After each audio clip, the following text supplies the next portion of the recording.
So we're going to begin with the wire wrapping, and you can see a couple of the Marys that I have already twisted in a couple of different styles. I like that um, style that looks like the hand lettering. So I have a very flexible copper wire. It is 20 gauge, and I'm using looping pliers. You can see that there are three different levels on each side of the pliers, so you actually have six different sizes of loops. And then these are just flat pliers. I'm going to use these to pinch portions flat, and also there's a cutting surface on there. And then I do have little round pliers also, although I did not use those for this project, but you can use them to make the loops if you don't have the looping pliers.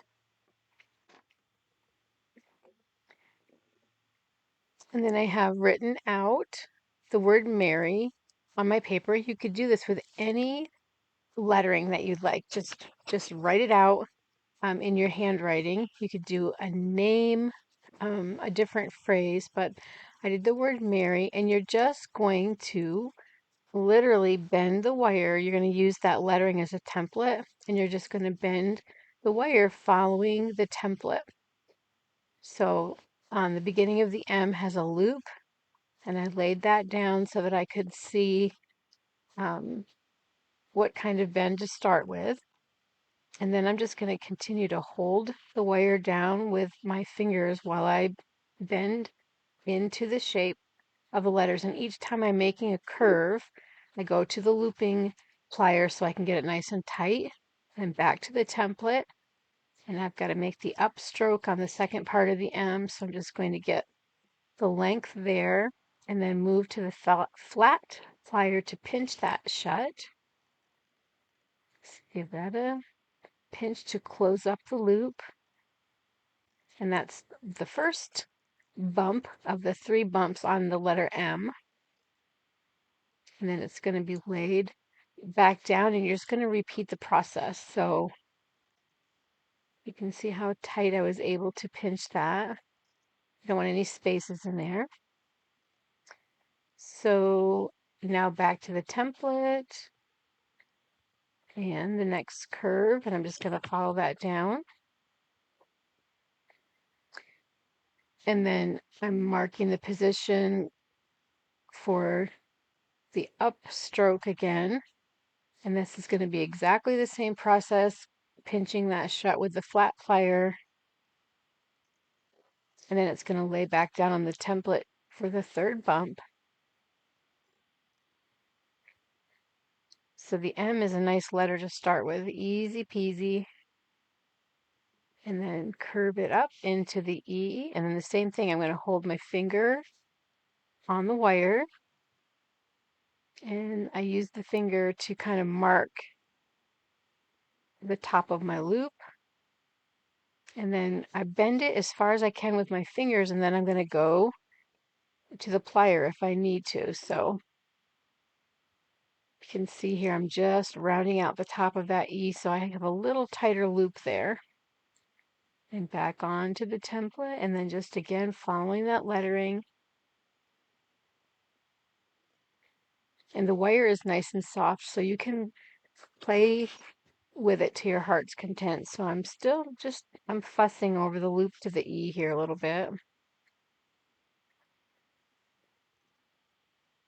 And then back onto the template, just marking the position. So the R has little tiny loops, and the small um, the small end of the looping plier works really nicely to get that tight little loop on the left side of the R.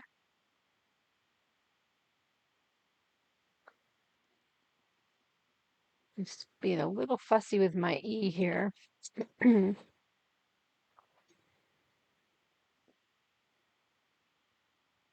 There we go, up to the R, and then it's going to come backwards. So you just come right around counterclockwise, and then there's where I'm going to go to that looping so I can pull my wire tightly around that smallest end, and then I have a nice circular little loop, and then back again to the template. It's just constantly working back and forth from the template. And then wherever you need a nice tight bend, you can use the flat plier, and where you need a looping bend, you use the looping plier. There's MER, and then two R's, so the same exact thing. Bring your loop around, and I'm going to go back to the looping plier, and I'm going to put that small end in, and then I can pull my wire tightly right around that, and I get that beautiful little small loop, and it will be a matching loop to the previous R when you use your tool. And then on the right side of the R, I just use the flat plier to kind of get that side kind of a straight, gentle bend. And then right up into the Y, that's going to get a flat pinch again.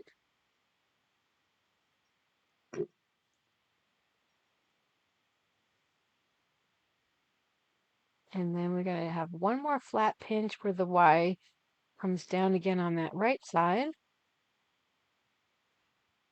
And then your last loop in the Y, you could really do anything. You could make it big and loopy. You could make it cross over and loop up. I bent mine down. You have a lot of fun playing around with the style.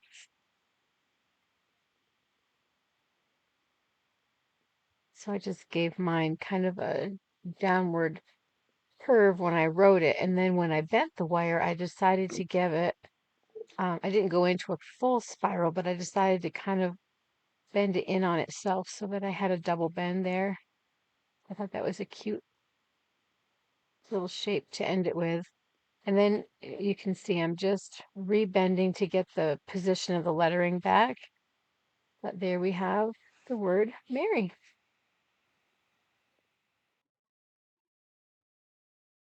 The plaque was base coated with buttermilk, and then I created kind of a wood grain effect in the background by pipping the bristles of a very scruffy flat brush in white, and then just dry dragging it along the surface just to create some interest behind the lettering. The oval at the top of the plaque was base coated with lamp black, and now I'm just base coating with a star with yellow ochre. The yellow ochre is a really beautiful opaque yellow, so it covers the lamp black so nicely and just sits right up on top of it. And really, you're only going to need one coat, most likely, for this, because we're going to be dry brushing a highlight on, and then, of course, shading the edges. So there's enough happening to it that I think one coat was sufficient. And I just used a little flat brush for this, but you could use the number 6 filbert, and that would get you the rounded tips very easily in the star.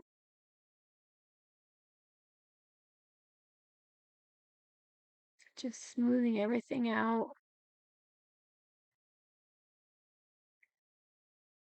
Next, we're going to paint the little mistletoe leaves. So I've loaded the number 6 filbert in thicket for this. And these are just little press pull leaves. So you're going to load your filbert up, and then you're going to set the tip down and put pressure on your brush so you get that nice rounded end. And then you're going to lift the pressure up towards the base of the leaf. And then I give my brush just a little bit of a turn when I reach the base, and that gets me the cute little point. So we have leaves that are wide at one end and very narrow at the base. Just press, pull, twist, and lift.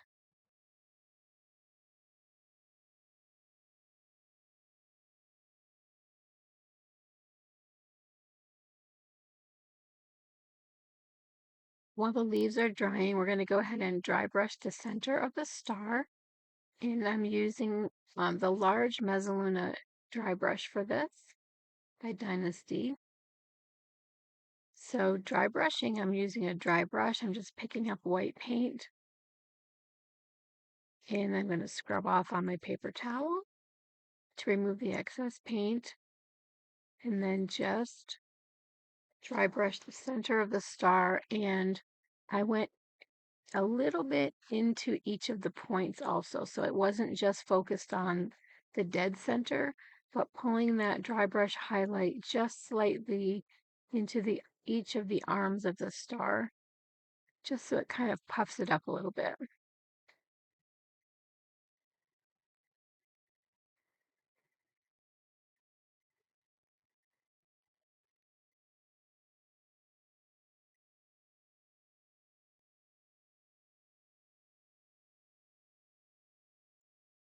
And now I'm just going to put a red border around the oval.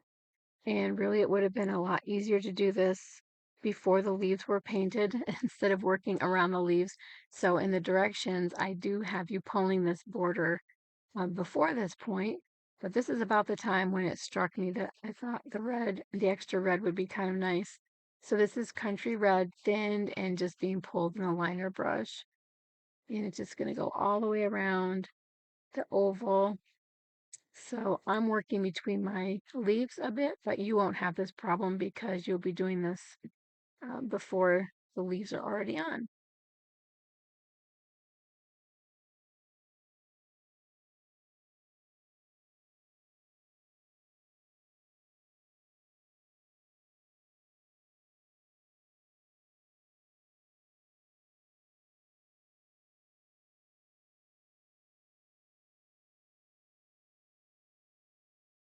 Okay, going back to the leaves, we are going to highlight the tips of the leaves with aloe.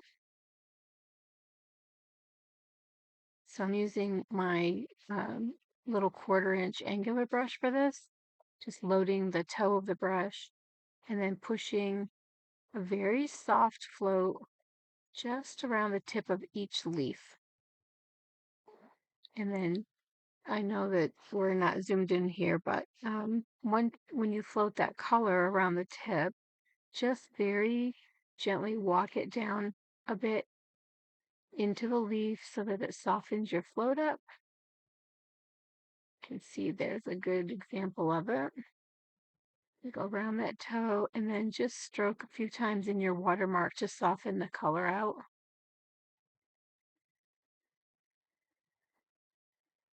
So we're just going to work our way around all the leaves with the aloe. And then when you finish this step, once it's dry, anything that you want to have a little bit brighter, you can just add a second coat, but it's always better to keep nice soft layers. So do this softly the first time instead of trying to go for the brightness right away. Um, do a nice soft float, and then if need be, you can layer a second soft float on top to brighten it up.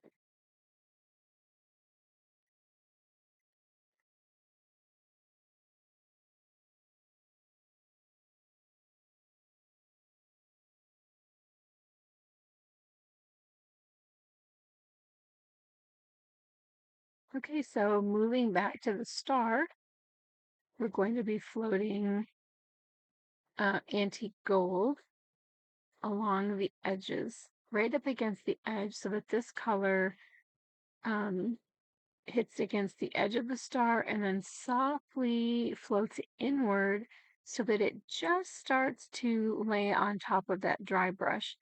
We want to keep the center nice and bright from the dry brush, but the float that we're putting in right now makes a very pretty transition when it layers just ever so slightly on top of the dry brushing from the edge inward. So this really brightens our star up. It brings a lot of yellow in, and yet this is kind of a more transparent color, so you get all that pretty dry brushing from below. And here I'm going back to the tips of my leaves. And this is what I was talking about earlier. a nice soft float at first, and then if you want to brighten anything up, you can go back and touch up. And so that's what I'm doing right here. Just getting a little touch more aloe on the tips of some of these leaves, where I wanted the brightness factor to be bumped up a notch.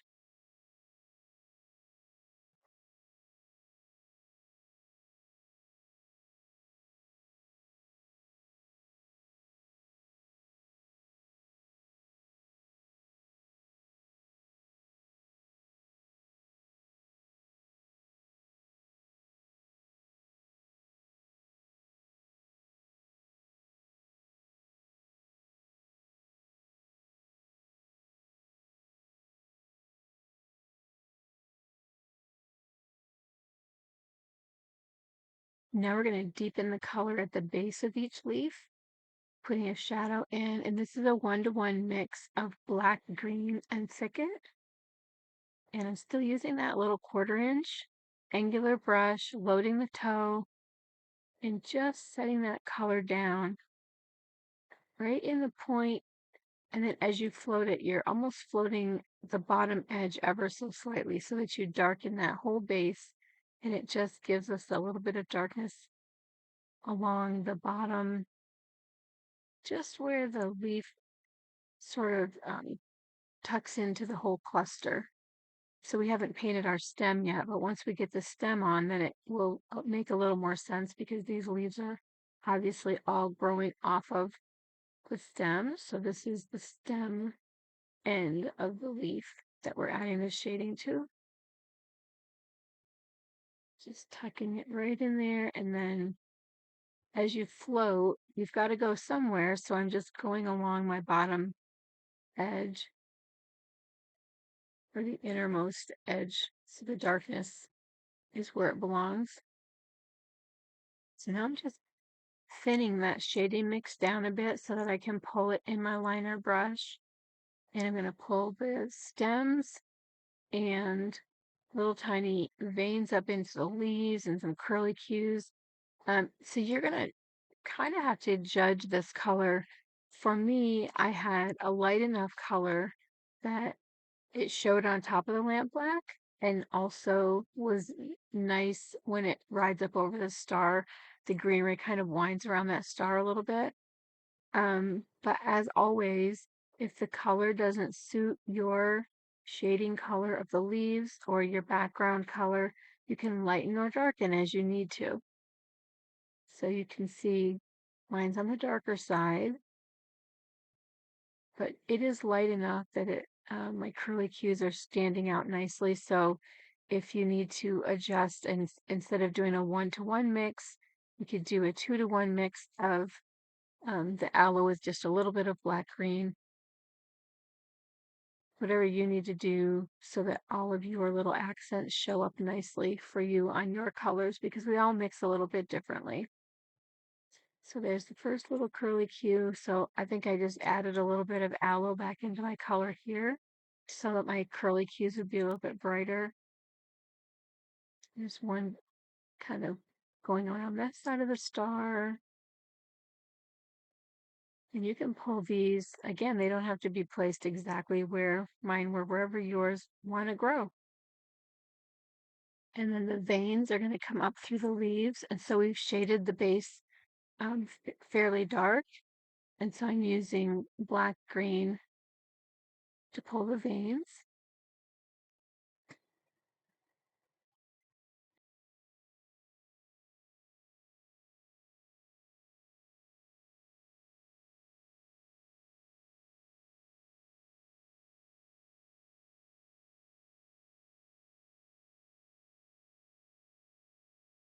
Okay, now the lettering, the word Christmas along the bottom of the plaque. So this is slightly thinned lamp black, and I'm pulling this in my #1 round brush.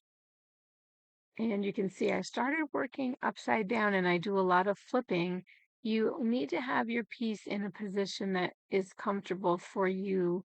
And it's easier for me to pull towards myself than to push away from myself. So I'm starting each letter with the thick strokes, either upstrokes or downstrokes. So the C, I did the curves first so that I could get them to be symmetrical. And now for the H, again, I'm starting on the downstroke, so at the top of the letter, and then I'm flipping upside down and I'm pulling again towards myself, starting at the base of the letter. And so each of these starting points, you're going to put a little bit of pressure on your brush and then lift it as you pull.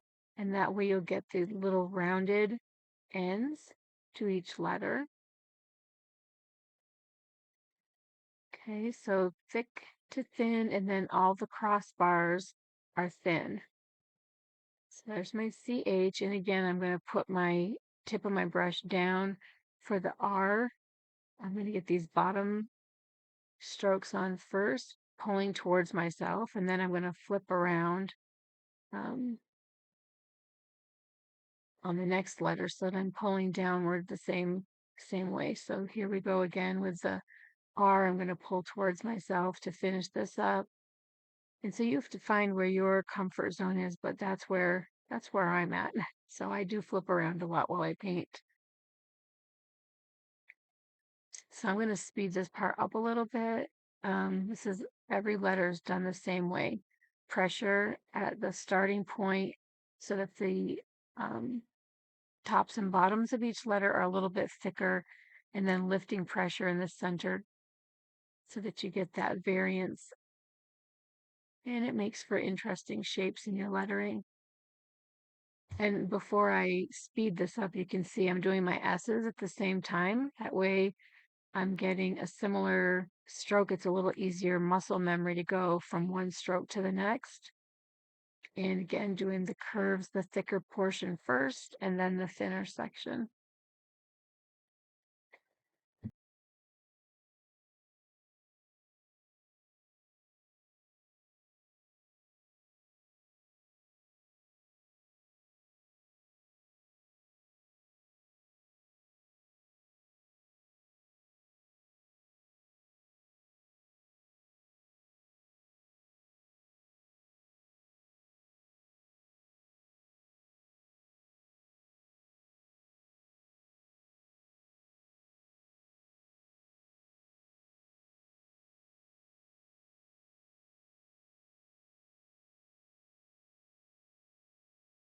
Okay, now for the berries, and I'm showing you my very messy palette here.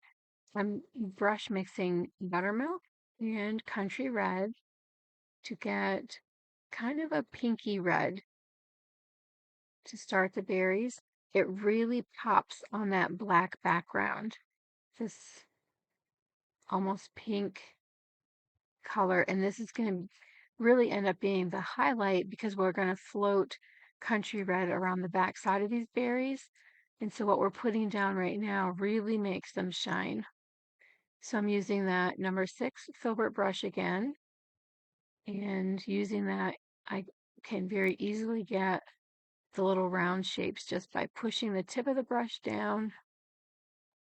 And again, we're varying the size of these. So you can see how simple. It's just press, press, press, and you've got little berries. No struggling, no using a round brush and having to fiddle around with it. Just press, press.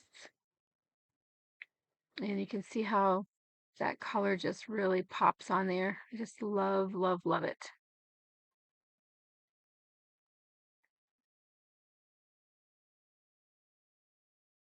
So there's the base of the berries. And then I dried the berries with my dryer and loaded my little 1/4 inch angular brush in country red. And I'm just softly floating that red around the back side of each berry. So the left side and scooting right around to the bottom. And so now this brings us the red into the berry, but see how that pink just lets our berries glow. So pretty. So the red ties in with the border, and the pink becomes a very pretty highlight. So we're just going to work around each berry. So it's the left side and then right along the bottom.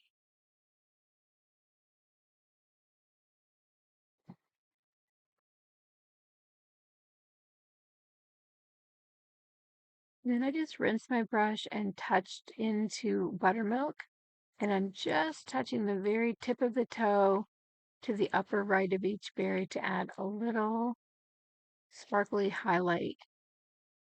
You could use a stylus or um, something for this, but the angular brush, the small 1/4 inch angular brush has that little fine tip to the toe and it worked perfectly. Now I want to add some brightness to the star.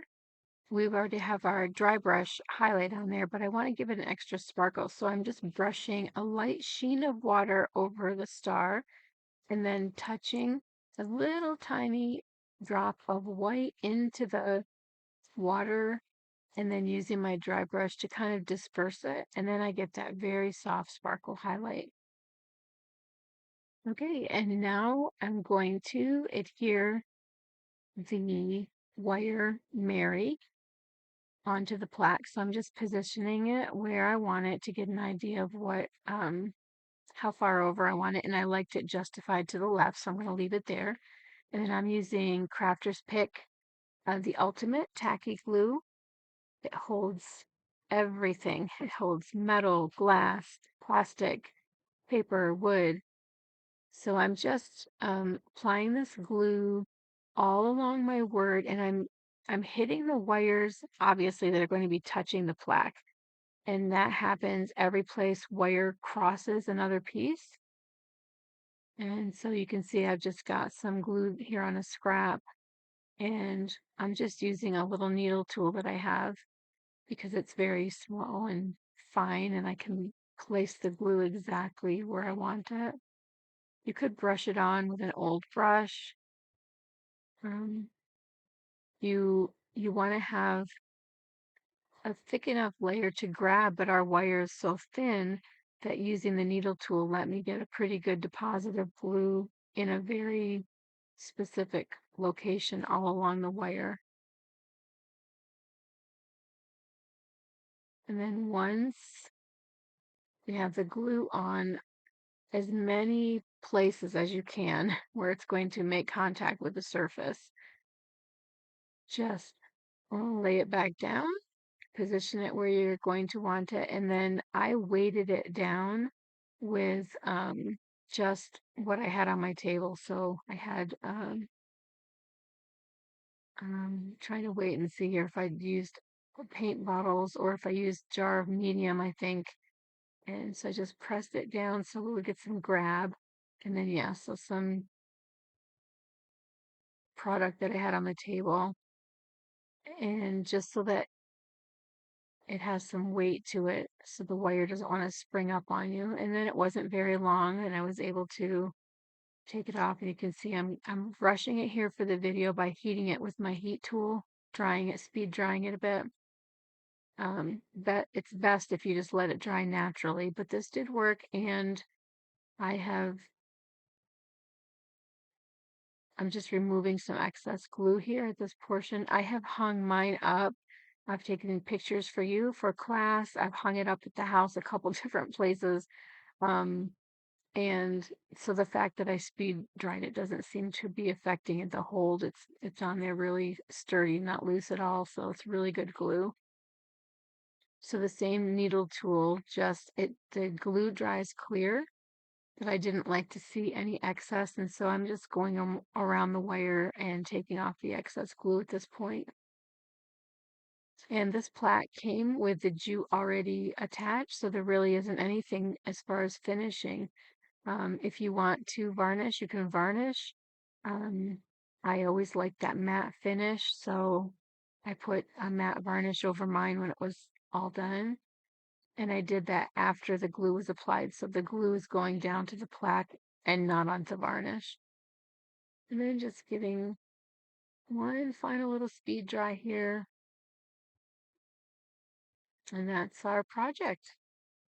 So I hope you give this a try, and I hope you enjoy trying out the wire wrapping. It's a lot of fun, and I hope you'll enjoy this project. So Merry Christmas to everyone. Thanks for painting with me. Bye-bye.